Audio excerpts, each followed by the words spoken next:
दोस्तों, मुकेश सहनी को लेकर क्या अपडेट है इस वीडियो में आपको हम बताएंगे। मुकेश सहनी सन ऑफ मल्ला, निषादों के नेता, इन दिनों यात्रा पर है, लगातार यात्रा पर ही रहते हैं। क्योंकि बिहार में इस साल चुनाव होने वाला है, चुनावी साल है।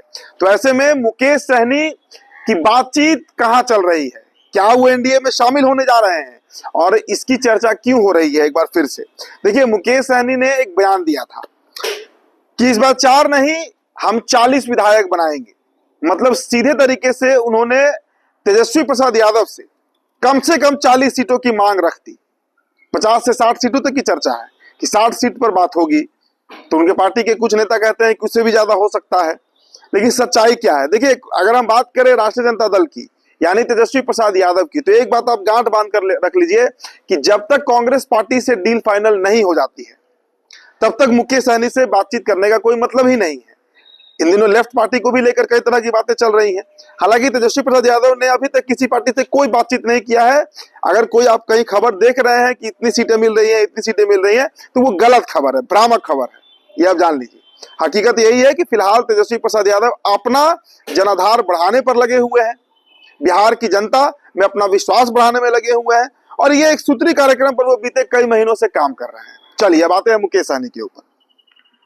देखिए, मुकेश सहनी को लेकर जो खबर हम तक आई है, जो कुछ सूत्र हैं, जो सोर्सेज हैं भारतीय जनता पार्टी में, उनके द्वारा इस पर जो बातें कही गई हैं वो आप जान लीजिए। मुकेश सहनी की बातचीत दिल्ली में हो रही है, भारतीय जनता पार्टी के बड़े नेताओं से हो रही है। आप समझ लीजिए कौन नेता होंगे, क्योंकि इधर अभी तक इस तरह का कोई सुगबुगाहट नहीं दिख रहा है। और एक बात आप और जान लीजिए, हालांकि उनकी पार्टी के एक बड़े नेता ने मुझसे कहा था, मतलब पर्सनली उन्होंने बताया था कि अब कोई चांस नहीं है कि हम बीजेपी के साथ जाएंगे। हमारे 4 विधायकों को तोड़कर भारतीय जनता पार्टी ने खुद में मिला लिया था। लेकिन दोस्तों, एक और प्रश्न है कि जिस तरह का गुणागणित एनडीए गठबंधन का दिख रहा है, मुकेश सहनी भी ये बात जानते हैं कि भले वो 40-50 सीट पर लड़ जाए महागठबंधन में रहते हुए, लेकिन जीतेंगे कितना। आपको याद होगा 2020 का विधानसभा चुनाव, इसमें एनडीए में 11 सीटों पर वो लड़े थे और 4 सीटें ही जीत पाए थे। मतलब जब मजबूत स्थिति में एनडीए थी तब भी उन्हें 4 सीटें ही मिली थी। तो जहां तक जनाधार का बात है, जहां तक कहते हैं वो कि मैं मल्लाहों का नेता हूं, केवट का नेता हूं, बिंद बिलदार का नेता हूं, मल्लाहों का नेता हूं, क्या सच में वोट में कन्वर्ट हो पाता है? बहुत बड़ा इस पर सवाल हमेशा उठते रहा है।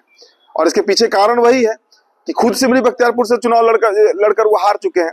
दोस्तों देखिए, जो सोर्सेज बता रहे हैं कि बीजेपी के बड़े नेताओं से बातचीत चल रही है। अब आपका दिमाग में सवाल आ रहा होगा कि कितनी सीटों पर उनकी बातचीत चल रही होगी। देखिए, जब तक गठबंधन नहीं होता है, सीट शेयरिंग का कोई भी प्रश्न ही नहीं उठता है। ये बात भी भारतीय जनता पार्टी के सोर्सेज ने कंफर्म किया।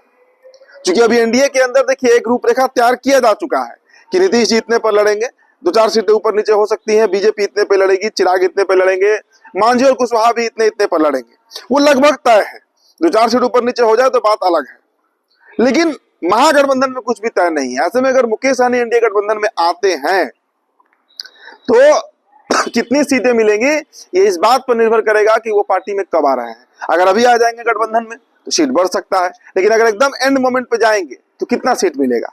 बीजेपी 2-4 सीट दे सकती है, जेडीयू 1-8 सीट दे सकती है, और जो 3 अन्य क्षेत्रीय दल है, लोजपा, आरएलएम और हम, 1-1 सीट इनसे मिल सकता है। मतलब 5-7 सीटों में ही निपटारा मुकेश सहनी का कर दिया जाएगा। अब जहां तक बात तेजस्वी प्रसाद यादव का है, तो ये आप जान लीजिए कि तेजस्वी प्रसाद यादव जब तक कांग्रेस पार्टी से अपना डील फाइनल नहीं करते हैं तब तक मुकेश सहनी का ना कहीं चर्चा है, ना अभी कोई नाम लेवा है। महागठबंधन की मैं बात कर रहा हूं। देखिए, रिश्ते 2024 के लोकसभा चुनाव में जिस तरीके का कॉम्बिनेशन दिखा था तेजस्वी और मुकेश सहनी का, वो गुणागणित अब नहीं है। दोस्तों आप बताइए कि पिछले बार आपने तेजस्वी प्रसाद यादव को मुकेश सहनी के साथ कब देखा था?